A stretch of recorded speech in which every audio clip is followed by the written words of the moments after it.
Hello, this is Caroline. I hope you're well. Today we will continue in part 2 of the issues related with the reproductive system and the Nclex prep for it. The first section we will start with is a quiz here, a question.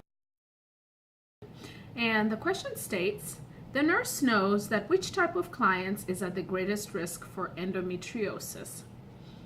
1. A 23-year-old who has 2 children. 2. A 28-year-old who is childless. 3.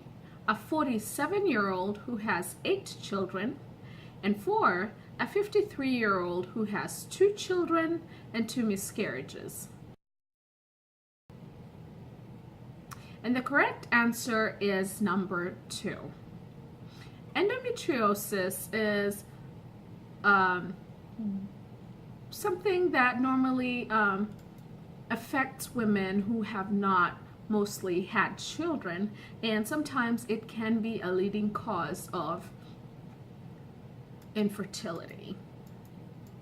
So, number 1, that 23-year-old has already had 2 children. Number 3, the 47-year-old has already had 8 children. Number 4, the fact that the 53-year-old has already had 2 miscarriages and 2 children. Just because she's had miscarriages does not mean that puts her at risk for endometriosis. But the fact that she had 2 children and 2 miscarriages, she has less of a risk of having endometriosis than one who is childless.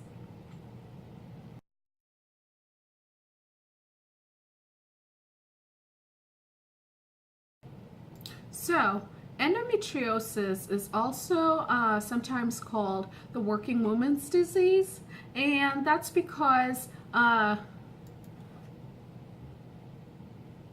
when they work, then most of the women who are career influenced, they always put family on the back burner.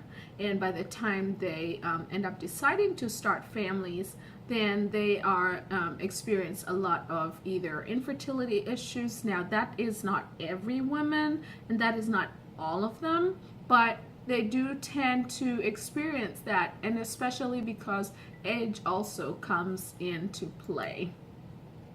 Infertility is a major source of endometriosis, and endometriosis is where you have the endometrial tissue outside of the uterus, and so sometimes it can even extend into the intestinal tissue, and so every month as your uterus is forming up the lining in preparation for menstruation or pregnancy, that endometrial tissue implants itself, and sometimes as the woman bleeds during menstruation, sometimes if it has exceeded into the intestinal tissue, then it will also start causing bleeding into the abdominal cavity, and sometimes that can be a challenge.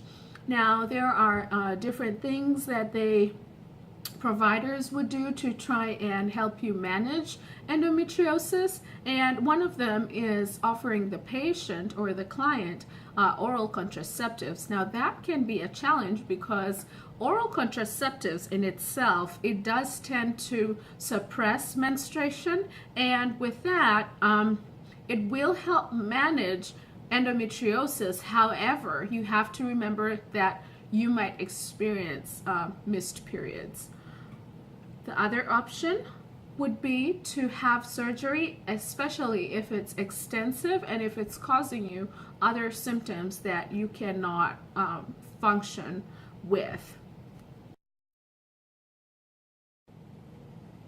So, one of the things that affects when it comes to endometriosis is dysmenorrhea, and that is what we call painful menstruation. The other thing that affects is painful sexual intercourse, and that's called dyspareunia. the last thing I do want to stress enough, I cannot stress enough, is that endometriosis is one of the leading causes of infertility.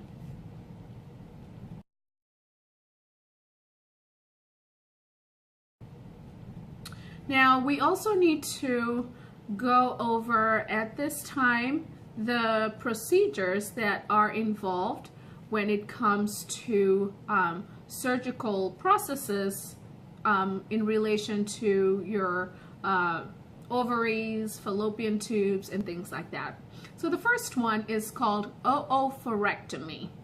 Oophorectomy is a surgical removal of one or both of the ovaries. Then we also have another procedure called salpingo-oophorectomy.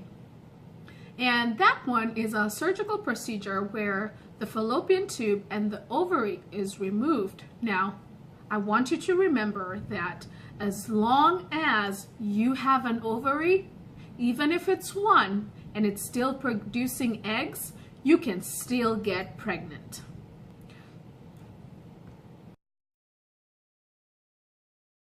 So watch out for part 3, where we will be discussing STD, pregnancy, and the implication it has on the baby, and especially during childbirth process. This time we will go over the STDs and management of it and the things that are involved in treatment during pregnancy.